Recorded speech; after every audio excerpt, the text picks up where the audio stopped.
एक बार की बात है, बाली को अपनी शक्तियों का अहंकार हो गया था। उसकी शक्तियों के अहंकार में वह पूरे जंगल को तबाह कर रहा था, अमृत समान सरोवर को नष्ट कर रहा था और सभी पशु पक्षियों को मार रहा था। उसी जंगल में संयोगवश हनुमान जी राम नाम जप कर रहे थे, तो बाली ने हनुमान जी के जप में विघ्न डाली। तो हनुमान जी ने कहा कि क्यों अपनी इन शक्तियों के अहंकार में आकर यह सब कर रहे हो, इससे अच्छा तो तुम राम नाम जप करो।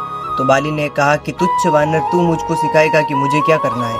फिर बाली ने हनुमान जी से कहा कि तेरे राम नाम में इतनी शक्ति है तो उन्हीं को बुला ले मुझसे युद्ध करने के लिए।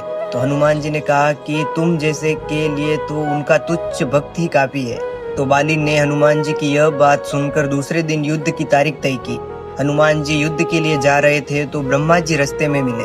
ब्रह्मा जी ने हनुमान जी से कहा कि बाली को क्यों मारना चाहते हो। तो हनुमान जी ने कहा कि उसने मेरे प्रभु का अपमान किया है, उसे मारना पड़ेगा। तो फिर ब्रह्मा जी ने कहा कि ऐसा है तो फिर अपनी शक्तियों का 10वां भाग ही इस्तेमाल करना उसे हराने में।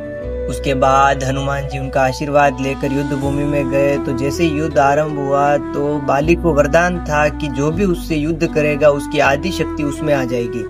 तो जब हनुमान जी का आधा बल बाली के शरीर में आया तो बाली उसे संभाल नहीं सका और बाली का पूरा शरीर फटने लगा और बाली वहां से युद्ध भूमि छोड़कर वापस जाने लगा। तो रास्ते में ब्रह्मा जी मिले उसको और कहा कि अगर बचना है तो हनुमान के चरणों में पड़ जाओ। तो बाली जाकर हनुमान जी के चरणों में गिर गया और उन्हें दंडवत प्रणाम किया और उनसे माफी मांगी।